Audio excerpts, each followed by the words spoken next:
Bon, on va prendre exercice numéro 2 concernant la thermodynamique appliquée. Donc, on va réaliser ensemble cet exercice. On vous dit que l'état initial d'une molle de gaz parfait est caractérisé par une pression P1 et un volume V1. On fait subir successivement à ce gaz les transformations réversibles. Il faut faire très attention ici, suivante.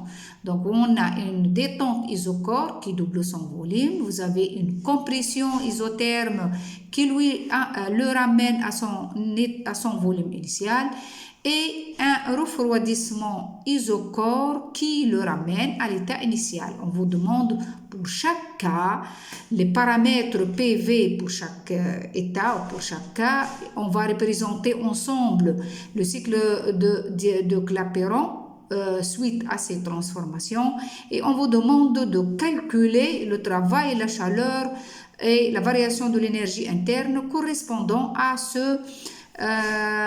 ces différentes transformations. Donc voici ensemble, on va corriger cet exercice. Je dis une transformation réversible, il faut faire très attention. C'est une transformation réversible lorsque vous avez une succession d'états d'équilibre. C'est une transformation idéale et elle s'effectue lentement. Donc, si je veux calculer W pour une transformation réversible, on sait bien que la pression à l'extérieur égale la pression à l'intérieur vu qu'il y a une succession d'états d'équilibre.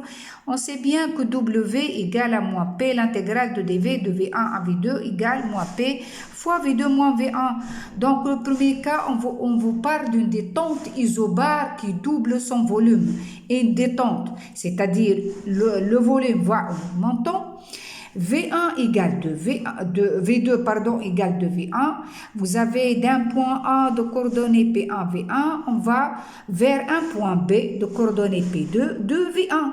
Puisqu'il nous a dit qu'on va dédoubler le volume. Isobare, c'est-à-dire quoi? La pression PA égale la pression PB, ou P1 égale P2 dans notre cas. Donc P2, le point B, elle est de coordonnées P1 fois 2V1. Donc A de coordonnées P1, V1, T1 et B de coordonnées P1, puisqu'il s'agit d'une transformation isobare, 2V1 et on va voir ensemble comment j'ai trouvé ce 2D1 puisqu'il s'agit d'un gaz parfait. Donc, je peux noter toujours PV égale à nRT. P dans ce cas égale à nRT1 sur V1 égale à nRT2 sur V2. NR de part et d'autre, je peux le simplifier. Je peux tirer T2, d'où T2 après tout calcul fait. T2 égale 2T1. Maintenant, pour la deuxième transformation, vous avez une compression, c'est-à-dire une diminution de volume, isotherme, c'est-à-dire je garde une température constante.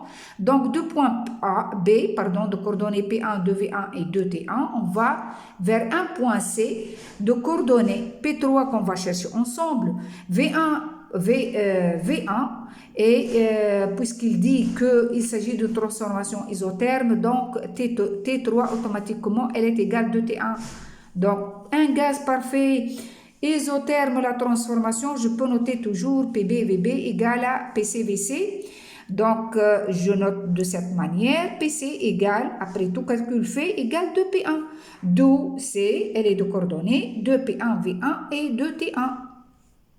Maintenant, le dernier transformation, il s'agit d'un refroidissement isochore qui le ramène à son état initial.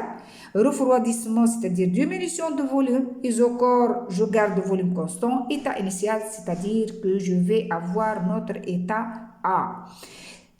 Il demande de tracer le diagramme de Clapeyron. Le diagramme de Clapeyron s'est fait dans les coordonnées PV. Vous voyez un point A de coordonnées P1, V1.